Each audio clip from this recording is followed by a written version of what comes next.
And tonight, French lawmakers are discussing whether or not to keep troops in Mali. They've been there since January.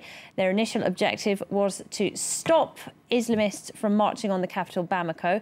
And François Hollande says he wants all troops out, except for 1,000 who will stay for training purposes. They're set to stay until the end of the year. Well, just a reminder of who we have with us tonight. Emmanuel Dupuy is from the Prospective and Security Studies Institute for Europe. Michael Kirtley is a journalist and filmmaker. Roland Marchal is a senior fellow at CNRS. And Konare Dougoukolo is a Malian researcher at Université Paris Descartes, and a psychologist as well. All often helpful on the debate. Thank you all again for being with us. Now, let's talk a bit about the reconciliation process in Mali. All are agreed that this is very important in terms of moving the country forward. Well, Roland, let's start with you. Where are we with that process? Is the government in Bamako as keen to embark on this process as it makes out? Okay, I give you 3 dates.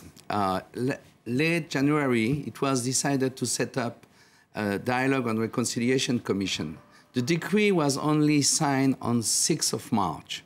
The people the members of the commission were appointed on April 10. On the 30 members, you have only 3 Tuaregs and 4 Arabs. Tuaregs and Arabs are, let us say, the key population involved in the conflict in the north. The 3 Tuareg are nice people.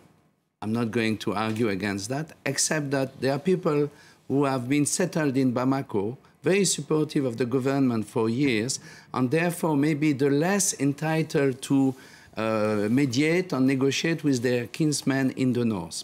So this is what is happening in Bamako. The sense that, yes, the French push for this committee, the commission, yes, you got it. But basically, this is not the way, this is not the right people, and this is maybe not the way.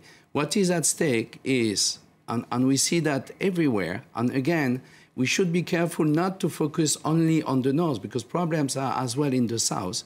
We see as well that there are problems within communities, especially within the Tuaregs or within the Arabs, that have to be addressed. And then there are problems between communities. This could have been done at the local, regional level before getting national. But of course, you have to think, you have to select the right people.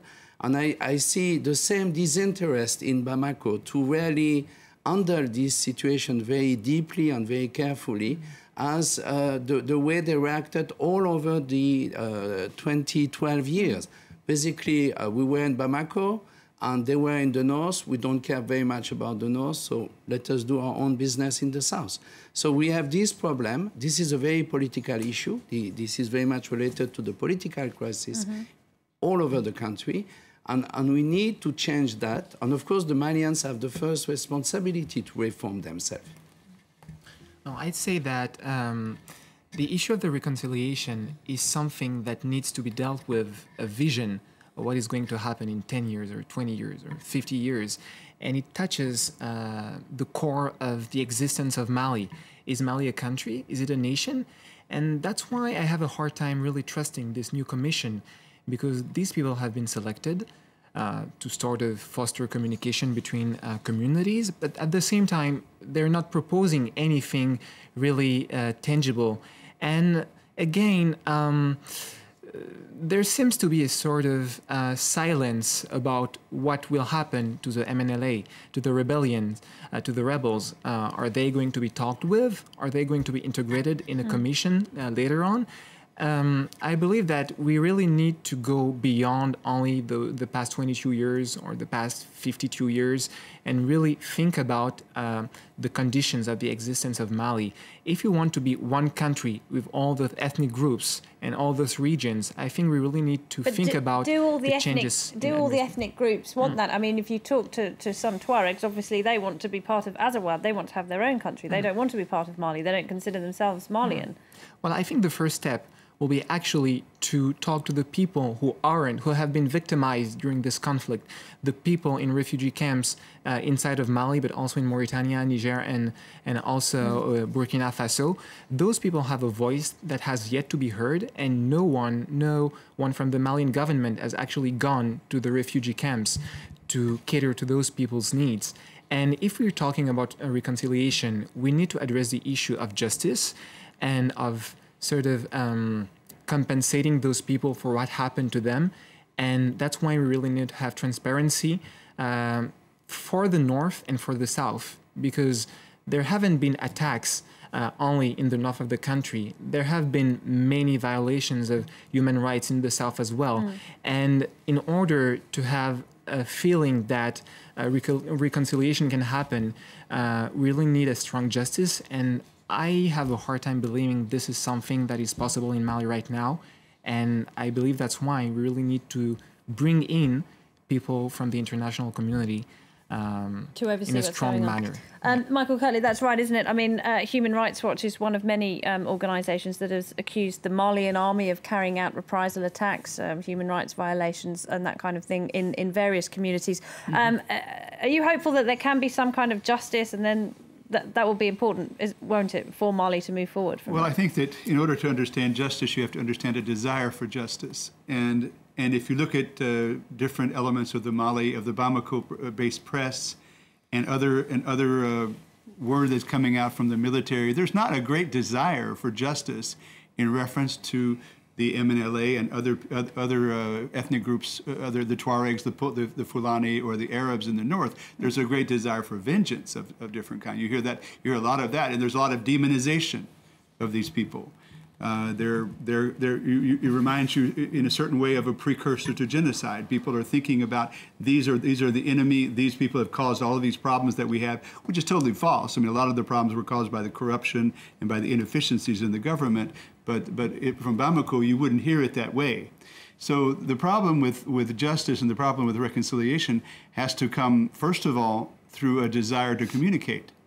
And at this particular point, I don't think there's much desire on the part of the people that actually control the political process in the South, mainly because they see the problem of the country coming from that part of the world. And that's something that's actually been picked up on by a French Senate report out today. It says that the Bamako's will to have this reconciliation process is not necessarily real. It's not really as committed to that process as it makes out. Absolutely. Two senators, amongst which one is here in your studio, Gérard Larcher and Jean-Pierre Chevènement, went to Bamako to intervene and to interview a certain number of political actors. And they mentioned one thing which was not mentioned previously, besides the difficulty of bringing this commission, this reconciliation commission, it's the role of the army. And there's, the international community said that there were two objectives which were to be fulfilled in order to pass to this stabilization, period. And it's all about the way that international community feels about reassessing democracy, rebuilding a state. And we're talking about DDR, demobilization, demilitarization, and reintegration. And you have to take in consideration that the Commission of the Reform of the Army, even though it's not as efficient as we would like it to be, is also part of the processes.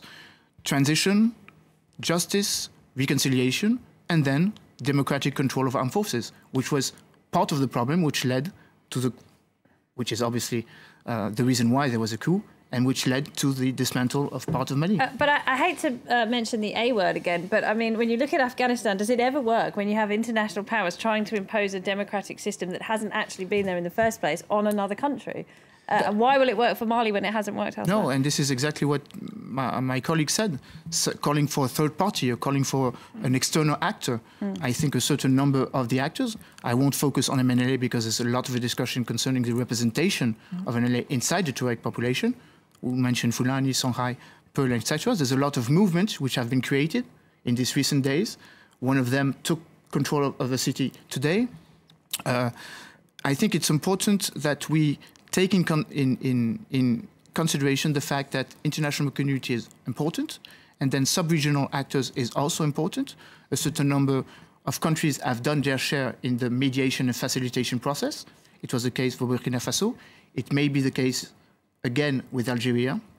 And I think we have to mention the role of Chad, which was quite positive in in this area and this field, and this is why Chad wants to say it's making the aspiration high because it wants to lead the United Nations mission, as you know. And Chad recently announced that they're withdrawing their troops. They were withdrawing their troop if they don't have the command of. So they have some leverage there because they have been key allies for the French, haven't they? Well, of course, and having consideration they were 2,500. That's quite enormous. When we talk about the international community, are we talking about the United States, France, Europe, or are we talking about the African Union? Because, of course, President Hollande wants the African Union, the African forces, to play a much bigger role. Is that realistic, Well, do you we think? have been waiting for the African Union's forces for quite some time now, and the help finally came from the French. But as I was saying earlier, I believe France is in a very difficult position because you have all those claims about neo-colonialism and France being dragged into guerrilla wars, etc. I think that one way that France can still be a part of the solution could be by actually shifting their forces presence from Opération Serval to a UN-led operation that can get troops from other African countries.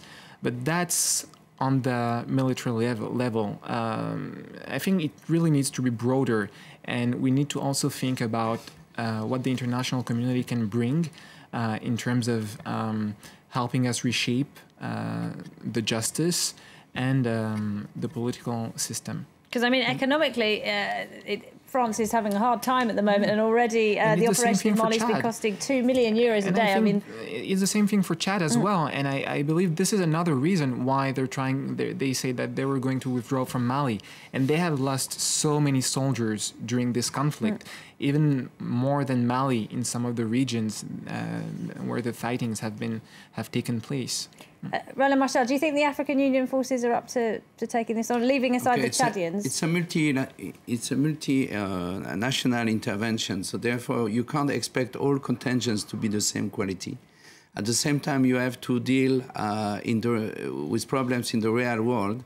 It's important for African contingents to be part of that mission because we need Africa to be collectively involved in the security of the continent, the same way we have done for Europe, has to happen as well in Africa. I believe it's fair.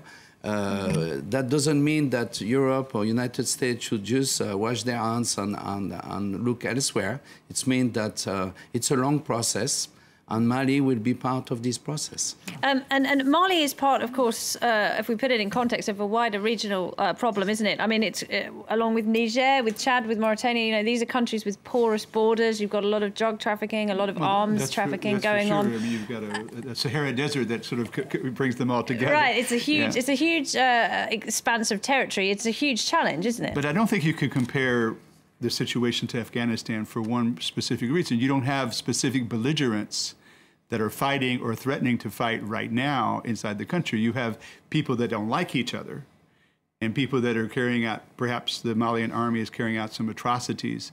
But with Mujal and the Al-Qaeda allied groups. And then you have the terrorists that have been neutralized at this particular point. And so the French, if they were there, I would think that they would have two roles if they were to stay on. The first role would be to keep the terrorists neutralized as much as possible, keep them away from the cities, keep chasing them until they're just completely gone from Mali, if possible. But the second role would be kind of to serve as a backup to the United Nations. The United Nations is not going to go in and serve as a military role. They're going to serve as a peacekeeping role. They don't particularly like to get into military action. If it was necessary, the French could intervene at that particular point.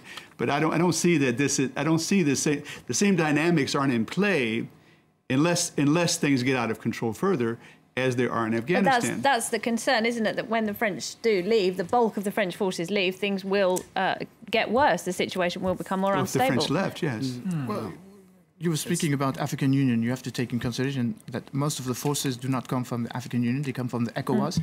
And it's important to mention because it's a first step to subsidiarity and solidarity amongst the wider area. Even though Malians, the Chadians came with 2,500 soldiers, we are in a positive aspirations.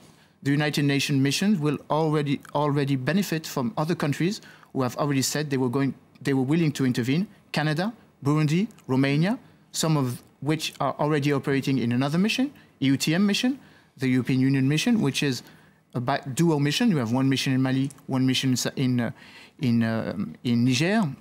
And I think the role of the French would be, in effect, to be a core, robust stabilization mission, taking in consideration that all of the actors must be Africans, because one of the objectives is to bring the Malian army to the objective, 15 months, to be in capacity, to assess the security in all of the area. We must not forget this, that there's an objective. The United Nations mission is for 1 year, and the training mission, Malian training mission, UTM mission, is for 15 months. But when we look at when we look at reports about the state of the Malian army, there are fears that will take a lot longer. We have to start from one Again, we go back to the political issue. Yeah, there's no political, in an army where there is different chance of command, you can't expect just to train soldiers and get a Republican army. And this is the point, is where the French got really stuck, is you have to move the political scene in Bamako. And we see, and the French only see the elections as the only way to do that, while most of the people feel that that's not the right way to do it. Last word to you, Konare. We're running out of time. Well, I believe that in order to sort of bring forth new solutions for this problem, we really need to exact justice in both areas of the country, in the north and the south, and to treat all of the belligerents and all of the victims in the same way. That is to say that we need to make those people who actually victimized innocents, that the justice is going to come, and those actions are not going to be without consequence. And once that has happened, hopefully the different victims of this conflict, be they Tuaregs or Arabs or Fulani or Bambara, can feel like there is some hope in Mali, and then we can look at the elections. Okay. Konare Dougoukolo, Roland Marchal, Michael Kirtley and Emmanuel Dupuy, thank you all very much indeed for joining us. That's it for the debate. Thank you for watching. Until next time, goodbye.